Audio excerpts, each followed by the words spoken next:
अस्सलाम वालेकुम, मेरा नाम डॉक्टर शफीक चीमा है।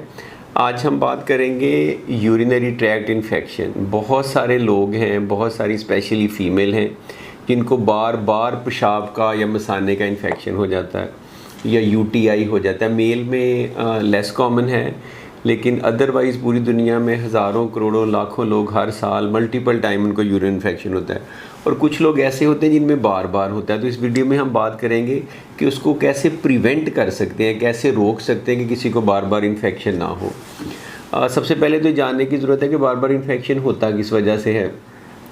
तो उसमें सबसे इम्पॉर्टेंट तो ये कि कुछ लोग जिनमें एक दफ़ा यूरिन इन्फेक्शन हो जाता है, जिस भी वजह से होता है, उनमें दोबारा यूरिन इन्फेक्शन होने का चांस बढ़ जाता है। दूसरा ये कि जो डायबिटिक्स हैं उनमें मसाना कमज़ोर हो जाता है, उसमें पेशाब ठहर जाता है, उनमें चांस बढ़ जाता है।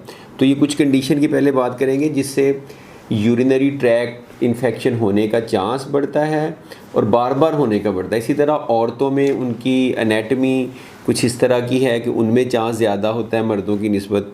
इसके अलावा अगर आपका इम्यून सिस्टम डिफेक्टिव हो, आपको कोई ऐसी बीमारी है जिसमें इम्यूनिटी लो हो जाती है, तो इन्फेक्शन का चांस बढ़ सकता है। या आप कुछ ऐसी मेडिसिन ले रहे हैं जो आपके इम्यून सिस्टम को सप्रेस करती हैं, जैसे ट्रांसप्लांट के पेशेंट हैं, ग्लोमेरुलोनेफ्राइटिस के पेशेंट हैं, कुछ पेशेंट हैं जिनको HIV डिजीज़ होती है। इस तरह के बहुत सारे लोगों में बार बार इन्फेक्शन का चांस बढ़ जाता है। आपके मसाने के साथ कोई मसला हो, कोई ब्लैडर डिसफंक्शन हो, न्यूरोजेनिक ब्लैडर हो, उसमें यूरिन रिटेन रहता है, तो यूरिन जब भी रिटेन रहेगा तो तब भी आपका इन्फेक्शन का चांस बढ़ जाता है। इसके अलावा यंग फीमेल में या इवन मेल में भी इमीडिएटली आफ्टर मैरिज, शादी के फ़ौरन बाद इन्फेक्शन का चांस ऑब्वियस रीज़न से बढ़ जाता है। पुअर हाइजीन एक और वजह है, स्पेशली वो फीमेल जो अपनी हाइजीन का ख्याल नहीं रखती, उनमें इन्फेक्शन का चांस बढ़ जाता है। जिनको बचपन में सही तरह से क्लीनिंग हैबिट्स के बारे में नहीं बताया जाता, उनमें चांस बढ़ जाता है। या कुछ ऐसे अंडरगारमेंट्स पहनती हैं जो कॉटन के नहीं होते, उससे चांस बढ़ जाता है। इसी तरह से मैंने देखा जो लोग जिनको क्रॉनिक कॉन्स्टिपेशन रहती है, कब्ज़ रहती है, जब कब्ज़ होती है तो जो आपकी गट है, इंटेस्टाइन है, आंत है, उसके अंदर जो स्टूल है उसका वज़न पड़ता है मसाने के ऊपर, पेशाब रिटेन रहता है और इन्फेक्शन का चांस बढ़ जाता है। तो डजन्स ऑफ रीज़न हैं, बहुत सारी वजह हैं जिनकी वजह से इन्फेक्शन हो सकता है, बार बार हो सकता है और रिकरेंट यूरिनरी ट्रैक्ट इन्फेक्शन हो सकता है। अब क्वेश्चन ये राइज होता है कि जब अगर बार बार इन्फेक्शन हो तो आप क्या कर सकते हैं, व्हाट कैन यू डू कि आपका इन्फेक्शन का चांस बार बार होने का कम हो जाए। तो उसमें I will talk about some tips. क्या क्या ऐसे टिप्स हैं, क्या क्या ऐसी चीज़ें आप कर सकते हैं जिससे इन्फेक्शन का चांस काफ़ी हद तक कम हो सकता है। नंबर 1 तो ये कि पानी ज़्यादा पिए, keep your self well hydrated. उससे क्या होगा कि जब ज़्यादा पेशाब बनेगा तो वो बैक्टीरिया को भी साथ बहा के ले जाएगा, फ्लश आउट कर देगा, उसका चांसेस स्टिक करने का आपके जेनिटो यूरिनरी ट्रैक से कम हो जाएगा। दूसरा ये कि बहुत सारे मैंने लोग देखे जो पेशाब को रोक लेते हैं, किसी वजह से करते नहीं हैं, वज़ू मेंटेन करना होता है, सफ़र में होते हैं, तो मसाने में 4 घंटे से ज़्यादा पेशाब को खामखा होल्ड नहीं करना चाहिए। उससे भी यूरिन की रिटेंशन होती है, सॉर्ट ऑफ रिटेंशन की तरह हो जाता है, इन्फेक्शन का चांस बढ़ सकता है। तो रेगुलरली पेशाब करना चाहिए। तीसरा ये कि ये कुछ ज़्यादा वेस्टर्न कल्चर के साथ एसोसिएटेड ये टिप है।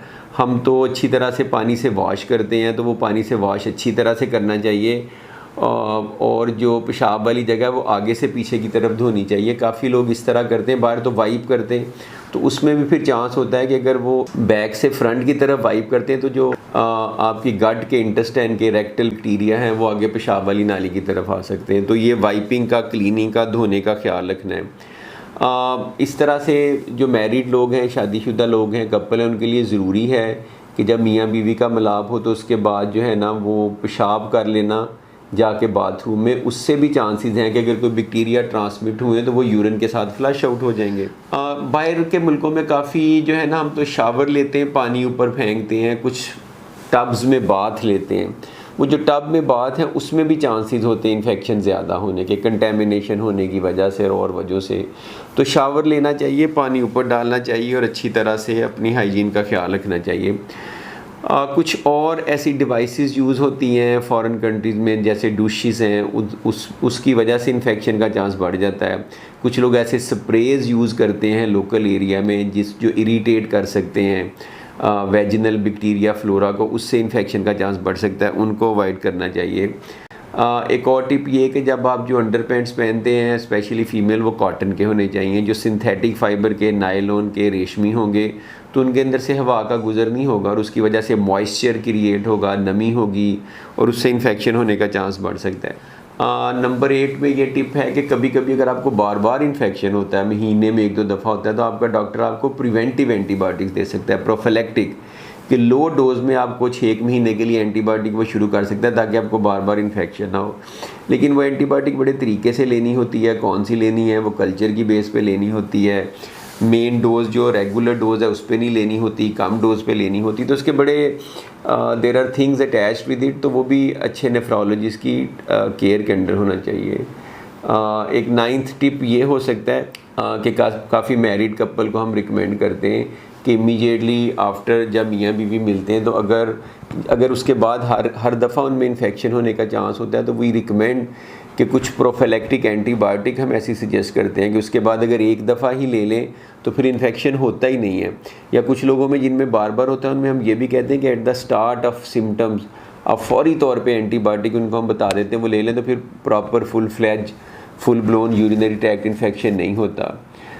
इसी तरह से नंबर 10th टिप ये हो सकता है कि आप कॉन्स्टिपेशन को अवॉइड करें, कब्ज़ को अवॉइड करें, फल सब्जियां ज़्यादा खाएं, पानी पिएं, वॉक करें, फाइबर लें ताकि कब्ज़ ना हो। Constipation has been associated with recurrent urinary tract infection. कुछ लोगों में अंडरलाइंग कोई जेनिटो यूरिनरी मसला होता है, कुछ स्टोन डिजीज़ है, ब्लॉकेज है, ऑब्स्ट्रक्शन है, उनमें भी चांस ज़्यादा होता है, तो उसमें यूरोलॉजिकल सर्जरी अगर आप वो करवाते हैं उस मसले की जिसकी वजह से यूरिन का फ़्लो में इफ़ेक्ट हो रहा है या रिटेन हो रहा है, तो फिर भी आपके जो रिकरेंट बार बार यूरिनरी ट्रैक्ट इन्फेक्शन के होने का चांस काफ़ी हद तक कम हो सकता है।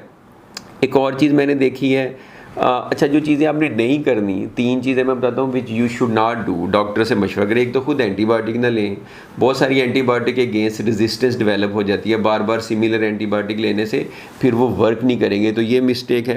दूसरा, अपने तौर पे लोग सिरप जैसे सिट्रॉल का, सिट्रोसोडा वगैरह ले लेते हैं। आपको पता है कुछ बैक्टीरिया ऐसे जो एल्कलाइन यूरिन में ज़्यादा इन्फेक्शन करते हैं, तो इससे pH बढ़ती है, तो खामखा ये सिट्रोसोडा, सिट्रॉल का लेने से यूरिन इन्फेक्शन का रिस्क कम नहीं होता।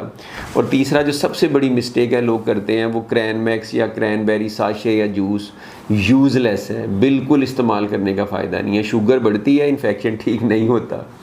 तो ये हमने बात किया कि क्या क्या वजह हो सकती हैं और फिर उनको आपने क्या टिप्स हैं कि आप बार बार यूरिन इन्फेक्शन को प्रिवेंट कर सकते हैं और क्या नहीं करना। तो उम्मीद है आपको ये पसंद आई होगी। Thank you.